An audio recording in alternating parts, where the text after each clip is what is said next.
Hello दोस्तों, आज हम देखने वाले हैं क्लास 8 की हिस्ट्री चैप्टर नंबर 5 को, जो है when people revolt 1857 and after. तो यहाँ पे पहला टॉपिक आता है जो है पॉलिसीज एंड द पीपल। इसमें बताया गया है कि पीछे के जो 4 चैप्टर्स थे उसमें हमने देखा कि जब ईस्ट इंडिया कंपनी इंडिया में आती है तो वो बहुत सारे पॉलिसीज बनाना शुरू कर देती है। और इससे जो अलग अलग लोग थे, जैसे वो पहले किसानों के लिए, फिर जमींदारों, ट्राइबल पीपल, सोल्जर्स, फिर राजा महाराजा, इन सब के लिए पॉलिसीज बनाना शुरू कर देती है। और ये सारा वो खुद के प्रॉफिट के लिए कर रही होती है। और जैसा कि हमने चैप्टर 2 में देखा था कि कैसे वो राजा महाराजा के जो राज्य थे उनको हड़पने लग गई थी, तो राज्य में रहने वाले लोगों के सेंटीमेंट यानी फीलिंग हर्ट होने लग गई। तो इस वजह से बड़ा विद्रोह होता है। तो ये आखिर कैसे पूरी शुरुआत होती है वो अब यहाँ पे टॉपिक जो है नवाब्स लूज देयर पावर में बताया गया है।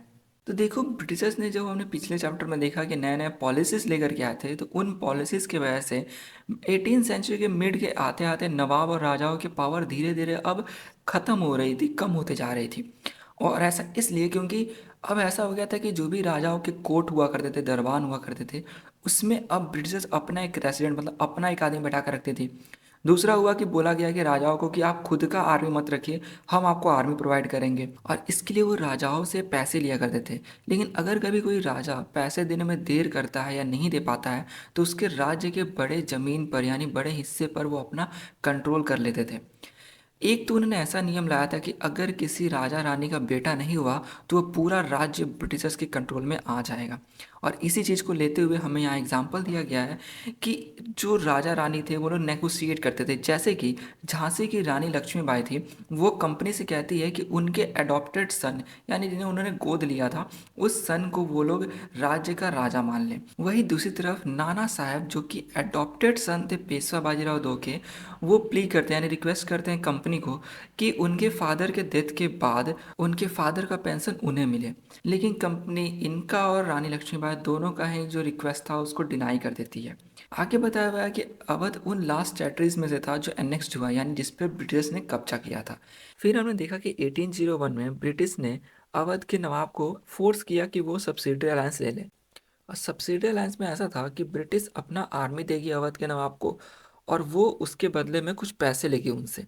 लेकिन जब अवध के नवाब पैसे नहीं दे पाए तो 1856 में अवध पर ब्रिटिश ने अपना कंट्रोल जमा लिया और अवध के लोगों को कहा कि नवाब सही से गवर्न नहीं कर पा रही अवध को, इसलिए हमने उसे अपने कंट्रोल में ले लिया, हम उसको सही से गवर्न करेंगे। यहाँ पे एक बड़ा क्वेश्चन आ सकता है कि हम लोग बोलते हैं कि कहीं कहीं पर राजा का कंट्रोल है किसी स्टेट में, तो किसी स्टेट में नवाब का कंट्रोल है। तो एक्चुअल में राजा और नवाब में क्या डिफरेंस है? तो आप इतना समझ सकते हो कि राजा का मतलब हो गया कि एक स्टेट पे उसका खुद का पूरा कंट्रोल है, यानी वो वहाँ का सुप्रीम लीडर है, कह सकते हो। लेकिन नवाब हो गया कि जो अपने आप को राजा नहीं घोषित किया हुआ है, क्योंकि वो किसी और के अंडर में वर्क कर रहा है। जैसे कि नवाब को कह सकते हो कि पहले जो नवाब सब थे वो लोग अपने आप को राजा इससे नहीं मानते थे क्योंकि वो मुगल के अंडर में वर्क कर रहे होते थे। तो इसलिए ये डिफरेंस होता है दोनों में। ईस्ट इंडिया कंपनी ने ये भी प्लान कर लिया था कि आखिर कैसे मुगल साम्राज्य का अंत लाना है। तो देखो, उस समय कॉइन्स को बनाते वक्त उस समय मुगल के राजा का नाम लिखा जाता था उस पर, लेकिन कंपनी यह बंद करवा देती है। फिर 1849 में गवर्नर जनरल डलहौजी अनाउंस करते हैं कि बहादुर शाह जफर के मरने के बाद राजा की जो फैमिली है उससे लाल किला से निकाल करके दिल्ली में किसी और जगह पर रख दिया जाएगा। फिर 1856 जब आता है तो गवर्नर जनरल कैनिन बन जाते हैं उस समय नए गवर्नर जनरल। और वो डिसाइड करते हैं कि बहादुर शाह जफर मुगल के लास्ट राजा होंगे, और उनके डेथ के बाद जो भी उनके बेटे होंगे उनको राजा नहीं माना जाएगा, बल्कि सिर्फ प्रिंस बोला जाएगा। अब यहाँ पे नया टॉपिक आता है जो है द पीजेंट्स एंड द सिपॉयस। तो देखो, किसानों और जमींदारों के बारे में पढ़ा था कि उन पे बहुत हाई टैक्स लगाया था। और साथ में जो मनी लैंडर्स हुआ करते थे, मनी लैंडर्स उसमें ब्रिटिशर्स ही थे जो किसानों और जमींदारों को पैसे देते थे। बट अगर ये पैसे वापस नहीं करते थे किसान और जमींदार, तो उनकी ज़मीन को छीन लिया जाता था, जिस पर वो कितने सालों से ही खेती करते आते थे। तो सिर्फ इन्हीं लोगों का हालत ख़राब नहीं था। उस समय जो इंडियन सिपाही थे जो ब्रिटिश के अंदर में काम करते थे, उन लोगों को भी बहुत सारी परेशानियां थी। जैसे उन्हें एक तो पैसे कम मिलते थे और उनको उतनी अच्छी सर्विस नहीं दी जाती थी। वहीं दूसरी तरफ कुछ ऐसे नियम बनाए गए थे जिससे उनका जो धर्म है वो वॉलेट होता था, यानी उसके विरुद्ध में जाता था। और ये बात शायद आपके लिए नहीं हो सकती है कि उस समय के इंडिया के लोग का यह मानना था कि अगर आप समुद्र पार करते हैं तो आप अपने धर्म और जात को खो देंगे, यानी समुद्र पार करके किसी दूसरे जगह जाते हैं तो इसलिए जब 1824 में जब सिपाही लोग को यह ऑर्डर मिला था ब्रिटिश की तरफ से कि आपको बर्मा जाना है सी रूट से होते हुए, वहाँ के कहीं लड़ाई वड़ाई लगा था तो जो सिपाही थे वो लोग ऑर्डर को मानने से इनकार कर देते हैं। वो बोलते हैं कि भले ज़मीन के रूट से हम लोग चले जाएंगे लेकिन सी रूट से नहीं जाएंगे। तो इस चीज़ को लेकर के बहुत ही हार्शली पनिश करती है ब्रिटिश सिपाहियों को, लेकिन फिर भी वो नहीं मानते हैं। अब 1856 में कंपनी एक नया लॉ पास करती है कि जो भी नए सिपाही भर्ती होंगे ब्रिटिश आर्मी में, उन्हें ये पहले ही एग्री करना होगा कि जब भी उन्हें ओवरसीज़ यानी समुद्र पार करके दूसरी जगह भेजा जाएगा तो वो एग्री करेंगे यानी जाएंगे। अब यहाँ बताया गया है कि सिपाही सब गांव में जो चीज़ हो रहे थे उस पर भी रिएक्ट करते थे, क्योंकि ज़्यादातर सिपाही किसान थे और उनकी फैमिलीज भी गांव में रहती थी। तो जब भी ऐसे कोई न्यूज़ आती है कि टैक्स बढ़ा दिया गया है किसानों पे या उनकी ज़मीन को छीन लिया गया, तो किसानों का यह हाल देख करके सिपाहियों के अंदर भी गुस्सा फैलने लग गया था। अब नया टॉपिक आता है जो है रिस्पॉन्स टू रिफॉर्म। इससे बताया गया है कि ब्रिटिश को ऐसा लगा कि इंडियन सोसाइटी में कुछ कुछ चीज़ को बदलने की ज़रूरत है, तो उन्होंने कुछ लॉ पास किए हैं। जैसे कि पहले के वक्त में सती प्रैक्टिस किया जाता था। सती का मतलब है कि अगर किसी स्त्री का पति मर जाता है तो उसके पति का जो चिता रहता है उसके ऊपर उस स्त्री को बैठा करके दोनों को साथ में जला दिया जाता था। तो मतलब औरत जिंदा है फिर भी उसे जला दिया जाता था जबरदस्ती। तो इस चीज़ को रोका गया। दूसरा था कि बोला गया कि जो भी विधवा हैं उनको री मैरिज के लिए इनकरेज किया गया कि आप विधवा हो गए हैं तो आप दोबारा शादी कर लीजिए। उसके बाद इंग्लिश एजुकेशन जो था उसको फैलाया गया और उससे ब्रिटिशर्स जो भी क्रिश्चियन लोग थे, क्रिश्चियन मिशनरीज यानी जो क्रिश्चियनिटी को प्रमोट करने वाले लोग थे, उन्हें कहते हैं कि आप फ्रीली इंडिया में घूमिए, अपना प्रमोट करना है करिए, आपको ज़मीन लेना है, जो भी प्रॉपर्टी बनाना है इंडिया में आप इजिली कीजिए। 1850 में एक लॉ लाया गया ताकि क्रिश्चियनिटी में कन्वर्ट करना आसान हो जाए।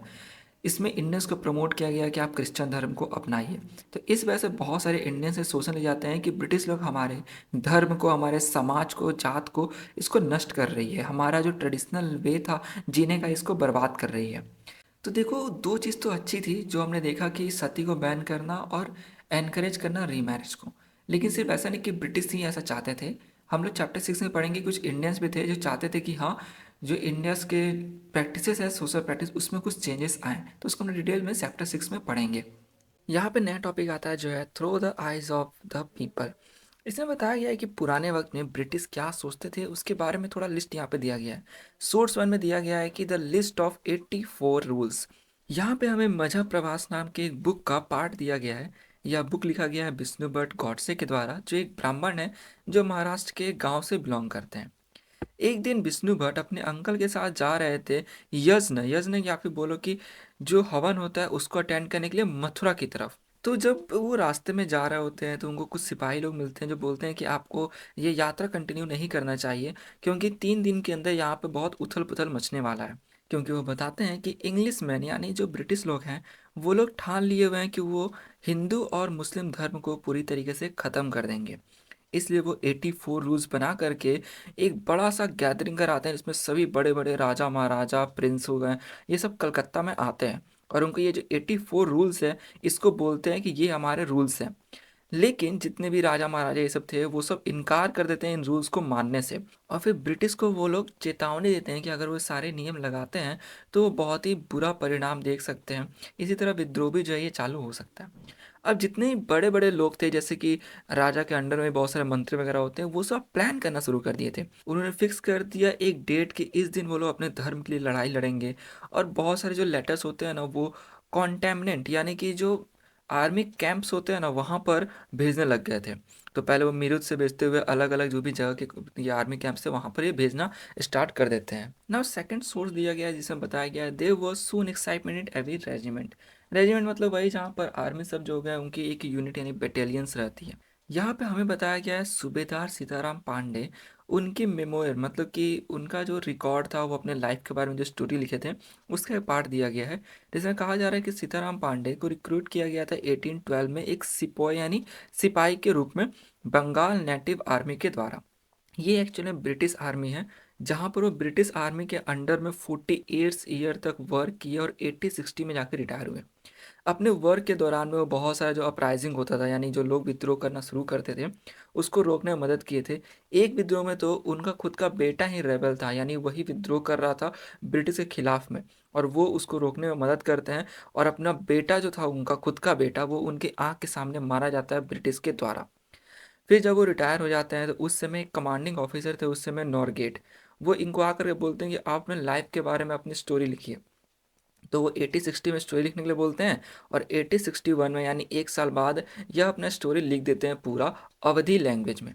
नॉर्गेट उसको ट्रांसलेट कर देते हैं इंग्लिश में, और फिर उसको पब्लिश करते हैं एक टाइटल से, जो है सिपोए टू सूबेदार। सिपोए मतलब हो गया सिपाही, और सूबेदार मतलब हो गया जो गवर्नर होता है, उसे कहते हैं। तो उन्होंने जो अपने बारे में लिखा था उसका एक पार्ट यहाँ पे दिया गया है, जिसमें वो कहते हैं कि ये मेरा हम्बल ओपिनियन है कि जब से ओध, यहाँ पे ओध यानी अवध को दर्शाया गया है कि अवध पर ब्रिटिश ने अपना कंट्रोल जमाया है, तब से सिपाही के मन में बहुत सारा डिस्ट्रस्ट आ गया, यानी वो ब्रिटिश आर्मी पर ट्रस्ट नहीं करते हैं, और इस वजह से उनके खिलाफ प्लान्स और प्लॉट बना रहे हैं।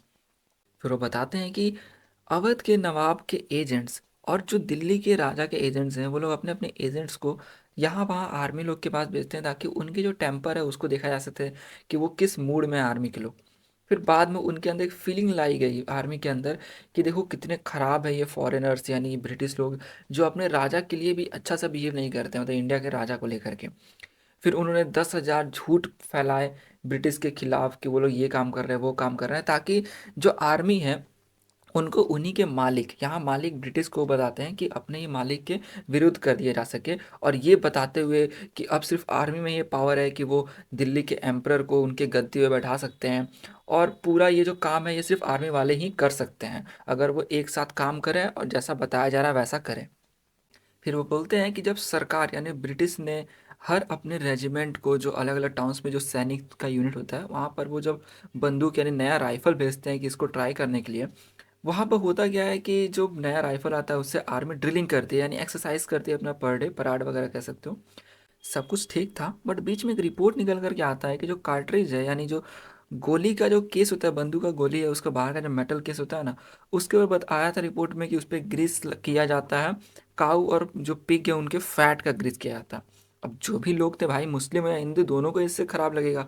तो उसमें जो लोग थे वो एक दूसरे रेजिमेंट में, यानी अलग अलग यूनिट के जो आर्मी वाले थे, उनको लेटर में लिखने लगे कि देखो इसमें ऐसा ऐसा है। तो उस समय कुछ लोग थे जो पॉइंट आउट कर रहे थे कि जो ब्रिटिश आर्मी है वो 40 साल से मतलब यहाँ पर राज कर रही है, और उसने आज तक कभी ऐसा नहीं किया कि किसी रिलीजन का इंसल्ट करना।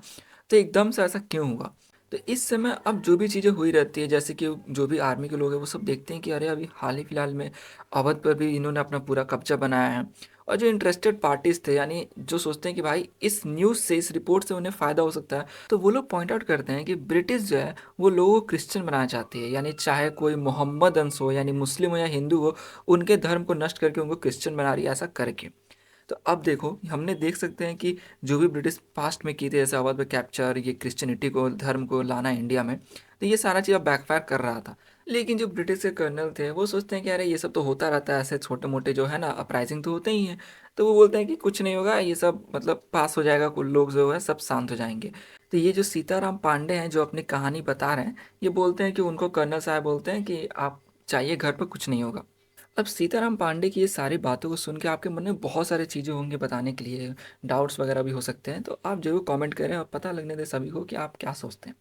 अब नया टॉपिक स्टार्ट होता है जो है mutiny becomes a popular uprising. Mutiny का मतलब होता है कि जब आर्मी वाले लोग अपने से बड़े ऑफिसर की आदेश को, बात को मानना मना कर दें। जैसे यहाँ एग्जाम्पल दिया हुआ है कि अगर कोई एक राजा है, यानी एक रूलिंग पार्टी किसी पे रूल करती है अपने प्रजा पर, और प्रजा का देखभाल नहीं कर पाती है, तो प्रजा एकजुट होकर के उस राजा को हटा सकती है, यानी पूरा जो स्टेट है उसको ब्रेक डाउन कर सकती है। जो जो चीज़ उन्हें पसंद नहीं आएगा उन सब चीज़ को बदल सकते हैं, इतना उन्हें पावर होता है। तो सेम घटना भी यहाँ पर हो गया था। ब्रिटिश के सारी ये हरकतों की वजह से सिर्फ आर्मी वाले नहीं, बाकी जितने भी लोग थे सब पहले से ही परेशान थे। तो सभी आर्मी वाले और राजा महाराजा किसान वगैरह जितने भी लोग थे, वो सब एकजुट होते हैं और बोलते हैं कि हमारा सिर्फ एक ही दुश्मन है, वो है ये ब्रिटिश लोग। तो वो लोग सोचते हैं कि अब इन्हें हटाना है। तो इसी वजह से ये जो रेबेलियन होता है ये स्टार्ट होता है।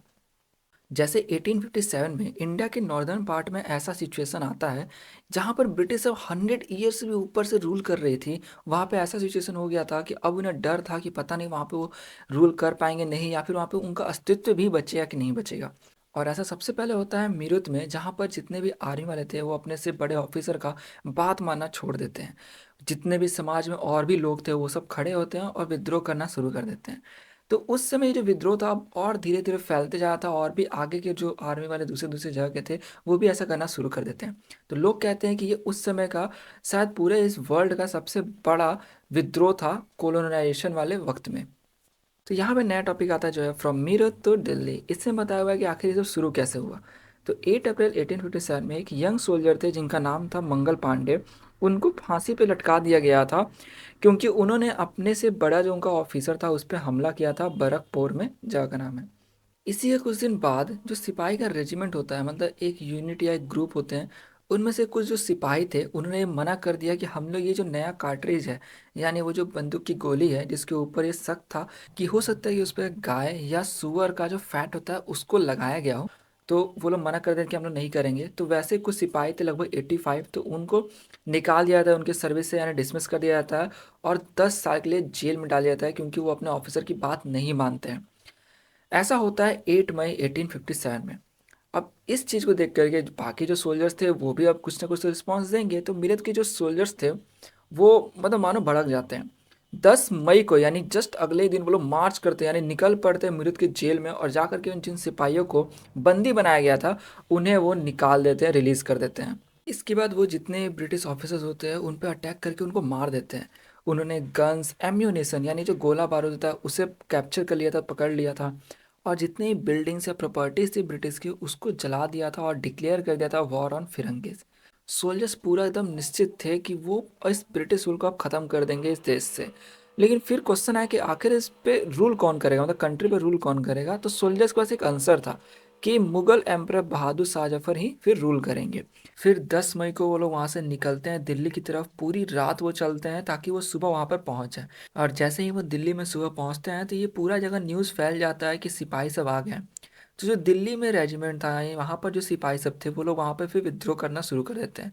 तो वहाँ के भी दिल्ली के जितने भी ब्रिटिश ऑफिसर्स होते हैं उनको मार दिया जाता है, बिल्डिंग को आग लगा देते हैं, और जितने भी आर्म्स वगैरह होते हैं, बंदूक वगैरह, उन सबको वो लोग इकट्ठा करके रख लेते हैं। फिर वो इकट्ठा हो जाते हैं रेड फोर्ट के पास जहाँ पर बादशाह रहते थे, और डिमांड करते हैं वो लोग कि उन्हें बादशाह से मिलना है। लेकिन बादशाह उतना चाहते नहीं थे कि माइटी ब्रिटिश पावर को चैलेंज करना, यानी उनको भी डर था थोड़ा। बट सोल्जर्स अंदर घुस जाते हैं और वो लोग फोर्स करते हैं पैलेस में घुस करके कि बादशाह आप हमारे लीडर बनिए। तो इस तरह बहादुर शाह जफर उनके लीडर बन जाते हैं। अब बहादुर शाह जब उस समय बूढ़े हो चुके थे तो वो भी सोल्जर्स के डिमांड को मान लेते हैं कि ठीक है हम तुम्हारा लीडर बनेंगे। और वो जितने भी चीफ रूलर्स होते हैं कंट्री में, मतलब बड़े बड़े जो रूलर्स थे, उनके पास लेटर लिखते हैं ताकि वो लोग भी इनके साथ खड़े हो। फिर बहादुर शाह जफर के द्वारा लिया गया स्टेप बहुत ही बड़ा प्रभाव डालता है क्योंकि मुगल साम्राज्य इंडिया के बड़े पार्ट पर रूल करता था। तो जितने भी छोटे बड़े रूलर्स वगैरह थे जो कि मुगल के बिहाफ पर कहीं पर रूल करते थे, उन्होंने सोचा कि ब्रिटिश अगर ज़्यादा बढ़ेगा तो खतरा और ज़्यादा बढ़ जाएगा। इसलिए उनके दिमाग में आता है कि अगर मुगल वापस से रूल कर सकता है तो मुगल के अंडर में, उसकी अथॉरिटी के अंदर में, ये लोग भी जहाँ पर भी रूल कर रहे हैं वहाँ पे रूल कर पाएंगे। देखो ब्रिटिश ने कभी नहीं सोचा था कि इस टाइप का भी कुछ होगा। उनको क्या लगा था कि कार्ट्रिज यानी वो जो केस पे लगे हुए गाय और सुअर का तेल का जो बात था फैट का, तो हुआ था कि वो खत्म हो जाएगा इनको लगा, बट ऐसा नहीं हुआ। बहादुर शाह जफर ने जो डिसीजन लिया था जिसमें वो सबको लेटर लिखते हैं, उससे पूरा सिचुएशन ही चेंज हो गया। क्यों? क्योंकि जब लोगों को एक अल्टरनेटिव दिखता है, यानी जब आर्मी वाले को जो थे उनको एक अल्टरनेटिव दिखा कि हमारे साथ बहादुर शाह जफर खड़े हैं, तो उनके अंदर इंस्पिरेशन आया, उनके में एक करेज और एक होप मिला कि वो लोग लड़ सकते हैं ब्रिटिश के खिलाफ। नया टॉपिक आता है द अपराइजिंग स्प्रेड। देखो जब ब्रिटिश को दिल्ली से भगा दिया गया था आर्मी के द्वारा, तो एक सप्ताह तक कोई भी अपराइजिंग नहीं हुआ क्योंकि न्यूज़ अभी हर जगह फैल ही नहीं थी। जब धीरे धीरे न्यूज़ फैलने लग गई तब एकदम से बहुत बड़ा स्पर्ट ऑफ म्यूटनी बिगन हुआ। स्पर्ट ऑफ म्यूटनी का मतलब कि अलग अलग इलाकों में जो सेना थी वो अपने से बड़े ऑफिसर्स की बात मानना इनकार कर दे रही थी। फिर वो सारे जो ट्रूप्स थे, जो सेना सब थे, वो आ करके नोडल पॉइंट्स यानी जो मेन पॉइंट था जहाँ पर सारे इकट्ठा हुए थे, जैसे दिल्ली, कानपुर और लखनऊ में आकर के इकट्ठा होने लग गए। फिर शहर से, गांव से जो भी लोग थे वो लोग रैली करने लग गए। लोकल जमींदार, जितने भी लोकल लीडर्स और चीफ थे यानी मुखिया सब थे, उनके साथ में मिल करके वो लोग जताते थे कि वो लोग ब्रिटिश से लड़ने के लिए तैयार हैं। फिर नाना साहब जो कि अडॉप्टेड सन थे लेट पेशवा बाजीराव के, वो रहते थे कानपुर के नियर, मतलब आसपास में। उन्होंने गैदर किया फोर्स और ब्रिटिश गैरिसन, गैरिसन मतलब ये होता है वही समूह, एक यूनिट ब्रिटिश का, उसको मार भगाते हैं सिटी से। फिर वो अपने सिटी में खुद को पेशवा घोषित कर देते हैं, किंग नहीं पेशवा। देखो किंग तो हो गया जो खुद पूरा एक स्टेट पे रूल करता है एक जगह पे, लेकिन पेशवा मतलब हो गया कि मिनिस्टर बोल सकते हो या गवर्नर, जैसे मंत्री टाइप का बोल सकते हो, जो किसी के अंडर में हो। तो ये बोलते हैं कि ये गवर्नर बन अपने आप को घोषित करते हैं, यानी पेशवा, अंडर बहादुर शाह जफर।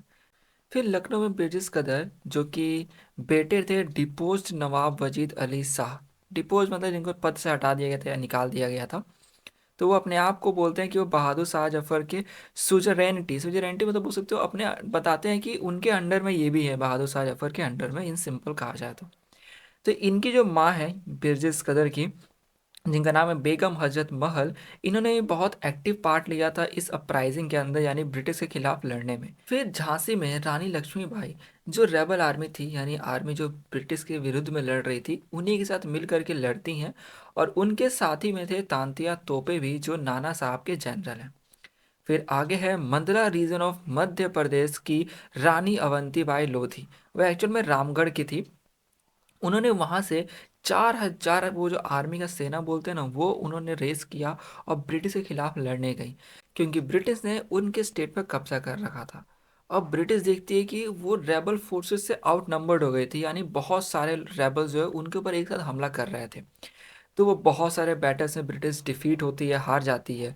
और इस तरह जो लोग थे वो सोचते हैं कि ब्रिटिश का कोलैप्स होना शुरू हो गया, यानी ब्रिटिश का अब इस कंट्री पे से बहुत ज़्यादा जो जगह थे वहाँ से उनका अथॉरिटी खत्म होनी शुरू हो गई है। तो ये देखते हुए लोग सोचते हैं कि जल्दी जल्दी कूद पड़ो इस अपराइजिंग में और तेज़ी में इस अपराइजिंग को और बढ़ाओ। फिर ऐसा हुआ कि अवध के कुछ रीजन्स में, इलाकों में बहुत ज़्यादा अपराइजिंग शुरू हो गया था। फिर 6 अगस्त 1857 में एक टेलीग्राम यानी एक मैसेज आया था लेफ्टिनेंट कर्नल टाइलर के द्वारा, जब उन्होंने लिखा था कमांडर इन चीफ को, यह डरते हुए एक्सप्रेस करते हुए कितना ब्रिटिश के अंदर खौफ आ चुका है उस समय। वो लिखते हैं कि हमारे लोग काउड है, यानी डरे हुए हैं, जितने भी अपोजिशन यानी रेबल आर्मी है उनसे, जिनकी लड़ाई एंडलेस है, यानी वो आते जा रहे हैं और लड़ते जा रहे हैं हमसे। सारे विलेज वाले हमारे अगेंस्ट हो चुके हैं, जमींदार सब भी हमको अपोज करना शुरू कर दिया, यानी हमारे अगेंस्ट हो चुके हैं। आगे फिर बहुत सारे नए नए लीडर्स उभर के आने लग गए, जैसे कि अहमदुल्ला शाह जो मौलवी थे फैजाबाद के, वो भविष्यवाणी करते हैं कि ब्रिटिश का अब अंत आना शुरू हो गया है। जो भी लोग उन्हें सुनते हैं वो इनके साथ जुड़ते हैं। तो इनके जो भी सपोर्टर्स थे, ये अपने सपोर्टर्स को लेकर के लखनऊ जाते हैं ब्रिटिश से वहाँ पे लड़ने के लिए। फिर दिल्ली में होता है गाजी सिया, जो रिलीजियस वॉरियर होते हैं, धर्म वाले जो लोग हो गए, वो आते हैं कि वो सोचते हैं कि हमें वाइट पीपल को ख़त्म करना है। फिर बख्त खान जो कि सोल्जर थे बरेली के, वो दिल्ली में आते हैं, वहाँ पे एक लार्ज फोर्स ऑफ फाइटर्स, यानी एक बड़ा जो पोर्शन हो गया आर्मी का, उसको अपने कंट्रोल में लाते हैं, उसका चार्ज लेते हैं और एक की मिलिट्री लीडर बन जाते हैं उस अपराइजिंग का। बिहार में ओल्ड जमींदार कुंवर सिंह थे, जो कि रेबल सिपाहियों के साथ मिल करके ब्रिटिश के साथ लड़ते हैं बहुत महीनों तक। तो इस तरह लीडर्स और फाइटर जो थे वो अलग अलग जगहों पर लड़ाई कर रहे थे ब्रिटिश से। नया टॉपिक आता है जो है द कंपनी फाइट्स बैक। देखो इतना उथल पुथल देख करके ब्रिटिश भी अनएवर्ड, यानी कि डर गई थी एकदम, वो डिस्करेज हो गए थे। उन्होंने सोचा कि इस पूरे रिवोल्ट को ख़त्म करना पड़ेगा अपनी पूरी शक्ति लगा करके। इसलिए वो इंग्लैंड से रीइंफोर्समेंट बुलाते हैं और बहुत सारे नए नए लॉ पास करती है, ताकि जितने भी रेबल वाले लोग हैं उनको कन्विक्ट किया जा सकता है, यानी सजा दिया जा सके आसानी से वो भी। उसके बाद जो भी रिवोल्ट के स्टॉर्म सेंटर होते थे, यानी मेन जगह जहाँ से रिवोल्ट उभरा है या फिर जहाँ पे ज़्यादा रिवोल्ट है, उधर जाते थे और वहाँ पर जा कर के वो आर्मी अपना लेकर के जाते उनसे लड़ने के लिए। दिल्ली को उन्हें वापस से कैप्चर कर लिया ब्रिटिश लोगों ने रेबल आर्मी से सितंबर 1857 में। इसके बाद बहादुर शाह जफर जो कि लास्ट मुगल एम्परर थे, उनको कोर्ट में भेज दिया गया। फिर वहाँ से उनको सज़ा मिलती है लाइफ इम्प्रिजनमेंट की, यानी जीवन भर काल कोठरी में सज़ा। फिर इनको और इनकी वाइफ बेगम जीनत महल दोनों को ही भेज दिया गया रंगून के प्रिजन में, यानी वहाँ के जो काल कोठरी जो जेल था वहाँ पर, अक्टूबर 1858 में।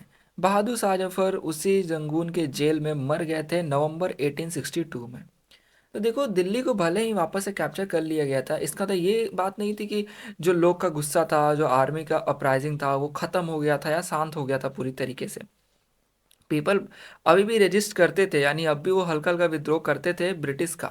ब्रिटिश को 2 साल लग गया था इस बड़े से अपराइजिंग को कंट्रोल में लाने में, इस पर कंट्रोल करने में। फिर मार्च 1858 तक लखनऊ पर भी कब्जा कर लेती है ब्रिटिश।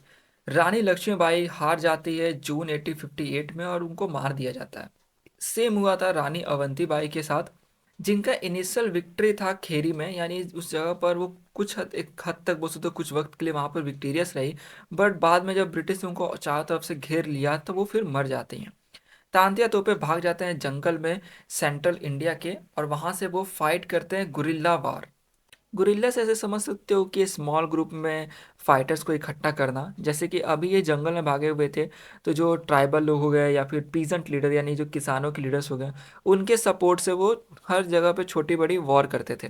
फिर उन्हें भी बाद में पकड़ लिया जाता है, ट्राइड यानी कोर्ट में ले जाया जाता है और फिर अप्रैल 1859 में मार दिया जाता है। फिर हमने जस्ट देखा कि जब ब्रिटिश हार रही थी तो लोग अपराइजिंग में जुड़ रहे थे और ज़्यादा, लेकिन जब यहाँ पर अब रेबल फोर्स को ब्रिटिश आने लग जाती है तो जो भी लोग अपराइजिंग में जुड़े हुए थे अब वो डेजर्सन कर रहे थे, यानी अब धीरे धीरे अपराइजिंग में से निकल रहे थे, छोड़ते जा रहे थे। तो इस तरह आप समझ सकते हो कि इस तरह अपराइजिंग जो था वो बहुत हद तक दब गया।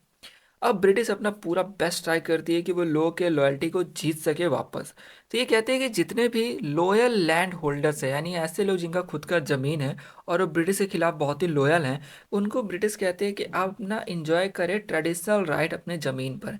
यानी बहुत सारा जमीना हमने देखा है कि ब्रिटिश ज़मीन छीन लेती थी वगैरह वगैरह, तो वो कहते हैं कि नहीं, आप अपने ज़मीन पर खुद का अपना अधिकार आप जमा सकते हैं। फिर ब्रिटिश रेबल लोगों कहती है कि अगर तुम लोग आकर सबमिट कर दोगे यानी हाथ खड़ा कर दोगे, और अगर तुमने किसी भी वाइट पीपल को यानी ब्रिटिश लोग को नहीं मारा होगा तो हम तुम्हें माफ़ कर देंगे, तुम्हारा कोई भी अधिकार नहीं छीनेंगे, चाहे वो ज़मीन को लेकर के हो या तुम किसी छोटे बहुत जगहों पर अपना ऐसे लैंडलॉर्ड या कुछ भी हो।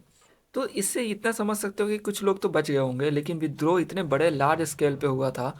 तो इस तरह बहुत सारे सिपाही, रेबल, नवाब और राजा को पकड़ करके कोर्ट में ले गया गया और हैंग्ड यानी फांसी दे दी गई। अब आफ्टर मैथ टॉपिक आता है, इसमें बताया हुआ है कि ब्रिटिश ने 1859 तक अपना पूरा कंट्रोल कर लिया था कंट्री पर, बट वो अपना जो उनका पॉलिसी था उससे अब मतलब रूल नहीं कर सकती थी। तो उन्होंने सोचा कि चलो कुछ इंपॉर्टेंट चेंजेस किए जाएं, तो कुछ यहाँ पे चेंजेस लाए गए हैं जो कि मुझे लगता है कि आपके लिए भी इंपॉर्टेंट है। तो देखते हैं आइए इसको। पहला में बताया हुआ है कि ब्रिटिश पार्लियामेंट ने पास किया गया एक नया एक्ट 1858 में, जिसमें ईस्ट इंडिया कंपनी ने पूरी अपनी पावर ट्रांसफर कर दी ब्रिटिश क्राउन को। यानी पहले इंडिया पे अपना कंट्रोल कौन जमाया हुआ था? East India company. तो उसने अब अपना पूरा पावर दे दिया ब्रिटिश क्राउन यानी इंग्लैंड के रूलर को, ताकि इंडियन अफेयर्स को सही तरीके से मैनेज किया जा सके, देखा जा सके। फिर एक ब्रिटिश कैबिनेट का मेंबर यानी सिंपल समझो ब्रिटिश का एक आदमी को बनाया गया, अपॉइंट किया गया secretary of state for India. यानी एक ब्रिटिश का आदमी को बोला गया कि आप हैं सेक्रेटरी ऑफ स्टेट इंडिया के, जो इंडिया के सारे मैटर्स को देखेंगे और उसके लिए रिस्पॉन्सिबल होंगे। उनको एडवाइस करने के लिए दिया गया, उनको खुद का काउंसिल यानी खुद के लोग दिए गए जो उनको सब बताएंगे कि इंडिया में क्या क्या चीज़ चल रहा है। और फिर इसे नाम दिया गया इंडियन काउंसिल। अब थोड़ा ध्यान से सुनना, हमने जस्ट अभी देखा कि ईस्ट इंडिया कंपनी ने अपना पावर ट्रांसफ़र कर दिया ब्रिटिश क्राउन को, यानी उस समय जो ब्रिटिश के रूलर थे उस समय कौन था? तो क्वीन विक्टोरिया थी। उनको ट्रांसफ़र कर दिया ईस्ट इंडिया कंपनी ने अपना पावर, यानी अपना पूरा कंट्रोल ही मानो दे दिया कि हाँ इंडिया पे अब आपका कंट्रोल रहेगा। तो जब अपना उन्होंने कंट्रोल दे दिया तो इस वजह से जो गवर्नर जनरल ऑफ इंडिया का टाइटल था उसको चेंज करके दे दिया गया टाइटल वाइसरॉय का। क्योंकि गवर्नर जनरल किसके अंडर में काम करता था? ईस्ट इंडिया कंपनी को रिप्रेजेंट करता था, उसके अंडर में। लेकिन जो कि अब ईस्ट इंडिया कंपनी ने अपना पावर ही ट्रांसफर कर दिया ब्रिटिश क्राउन को, इसलिए गवर्नर जनरल का टाइटल चेंज करके बना दिया गया वाइसरॉय का। क्योंकि वाइसरॉय का मतलब है कि वो पर्सनल रिप्रेजेंटेटिव है क्राउन का, यानी ब्रिटिश के रूलर का जो विक्टोरिया थी। तो इस तरह इंडिया में अब किसका पूरा रूल हो गया था, कंट्रोल हो गया था? तो वो है ब्रिटिश गवर्नमेंट यानी ब्रिटिश के क्राउन का। सेकंड में बोलती है ब्रिटिश कि जितने भी रूलिंग चीफ है यानी जितने भी ऐसे लोग हैं जो चाहे एक स्टेट पर या छोटे बड़े जगहों पर रूल कर रही है कंट्री के अंदर में, उनके जगह को, उनके टेरिटरी को वो लोग एनेक्स नहीं करेंगे, यानी कभी भी उस पर कब्जा नहीं करेंगे फ्यूचर में। उनको कहा गया कि आप अपने बेटों को जो है अपना ऐसे पास कर सकते हो किंगडम, यानी उन्हें राजा बना सकते हो अपने बाद। यहाँ तक कि अपने अडॉप्टेड सन को भी तुम लोग अपने बाद उसको राजा बना सकते हो। लेकिन उन्हें कहा गया कि आपको ब्रिटिश क्वीन को, यानी उस समय जो विक्टोरिया थी, उनको सोवरेन पारामाउंट मानना पड़ेगा। पारामाउंट मतलब सुप्रीम, और सोवरेन मतलब समझ सकते हो रूलर, यानी उन्हें अपना सुप्रीम रूलर मानना पड़ेगा। और अपने आप को ऐसे मान के चलना होगा कि आप उनके अंडर में रूल कर रहे हो, यानी आप ब्रिटिश क्राउन के अंडर में हो। तीसरा ब्रिटिश कहती है कि जो प्रोपोर्शन है इंडियन सोल्जर का आर्मी में उसको रिड्यूस करना। यानी पहले अगर 10 में से 8 इंडियन सोल्जर थे, तो अब वो सोचते हैं कि नहीं, अब 10 में से सिर्फ 2 या 3 ही इंडियन सोल्जर रहेंगे, बाकी सब यूरोपियन सोल्जर रहेंगे। यानी उनको अब ज़्यादा वो लोग नियुक्त करते हैं। इसके बाद बोलते हैं कि इंडिया में जो वो लोग इंडियन सोल्जर्स को नियुक्त करेंगे भी, तो वो लोग अवध, बिहार, सेंट्रल इंडिया और साउथ इंडिया के लोगों को रिक्रूट नहीं करेंगे। इसके बदले में वो ज़्यादा से ज़्यादा रिक्रूट करेंगे गुरखा, सिख और पठान। यानी इंडिया के लोगों को करना भी हुआ तो सिर्फ इन्हीं तीनों को लोग रिक्रूट करेंगे। फिर चौथा था कि जितना भी मुस्लिम का ज़मीन या प्रॉपर्टी था उसको वो कॉन्फिस्केटेड यानी जब्त कर लेती है एक लार्ज स्केल में, क्योंकि उन्हें देखा जाता था एक सस्पिशन और हॉस्टिलिटी के साथ, यानी एक अनफ्रेंडली मैनर में। ब्रिटिश ऐसा मानती थी कि ये जो अपराइजिंग हुआ है उसमें मुस्लिम्स का भी एक बड़ा रिस्पॉन्सिबिलिटी, एक बड़ा हाथ है। फिर पांचवा था कि ब्रिटिश डिसाइड करती है कि जो कस्टमरी रिलीजन्स है, यानी जो भी धार्मिक लोग हैं, जो भी धर्म है, उन सब चीज़ों का, जो भी सोशल प्रैक्टिसेस है इंडिया में, उन सब चीज़ों का वो रिस्पेक्ट करेगी। यानी बदलाव लाने वाला काम या ज़बरदस्ती कोई उनके ऊपर लॉ डाल देना, ये सब नहीं करेगी। फिर हमने देखा हुआ है पहले कि जो भी जमींदार या लैंडलॉर्ड्स हुआ करते थे उनकी ज़मीन को कब्जा में कर लेती थी ब्रिटिश, किसी किसी कारण की वजह से। बट अब सिक्स्थ पॉइंट में बताया हुआ है कि वो ऐसी पॉलिसीज बनाती है ताकि लैंडलॉर्ड, जमींदार के जो ज़मीन है उनके राइट को प्रोटेक्ट किया जा सके, यानी उनका ज़मीन उन्हीं के पास रहे।